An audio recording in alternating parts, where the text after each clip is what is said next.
We're made to believe as a society in a whole that crying is bad, right?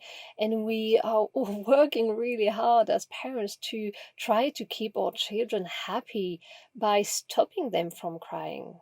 And that with very good intentions, right? We were raised to believe that crying is wrong, that there is something that needs to be fixed. And what if that was not the case? Right? Think about it. Our bodies are very well made. Everything that is coming out of us has a purpose. Sweat, excrement, urine, all these are processes of our body getting rid of something it doesn't need. And tears too. Tears can help the child express his sadness, they can help the child release some stress, they can help the child's system come back into balance after a stressful event. Right? And we have learned to go against that, right? We have learned to distract our child from his tears. Look at this toy, look at this toy, right? Or we redirect them. Stop crying, do this instead, right? Or we offer him some food so he stops crying. Or we try to make him laugh. Or we dismiss his feelings. Oh, you're okay, that was nothing, come on. And when we do that, we're going against the natural process that is the crying. We stop our child's inbuilt healing mechanism. And in the long term, the child becomes less happy, right? He's whining all the time. Nothing seems to make him happy. He's crying every time we say no. He's waking up in the middle of the night to cry because he hasn't been given the opportunity to have a proper cry safely with us right there with him. Right? So what can we do instead of distracting or dismissing our children's cry?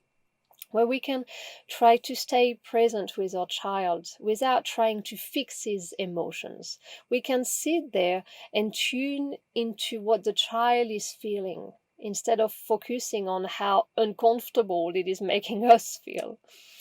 We can let him know gently that we're there for him, that we're hearing him.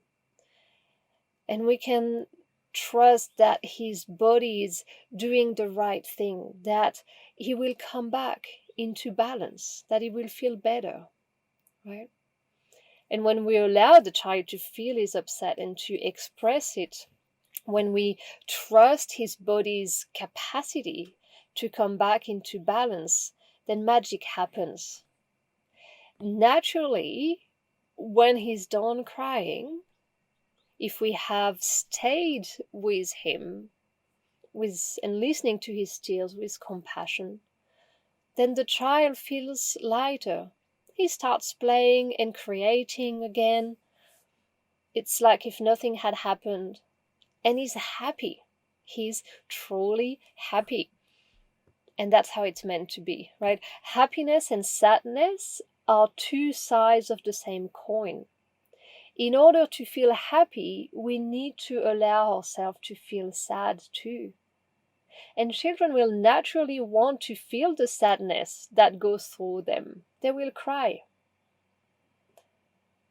But will we allow them to feel it?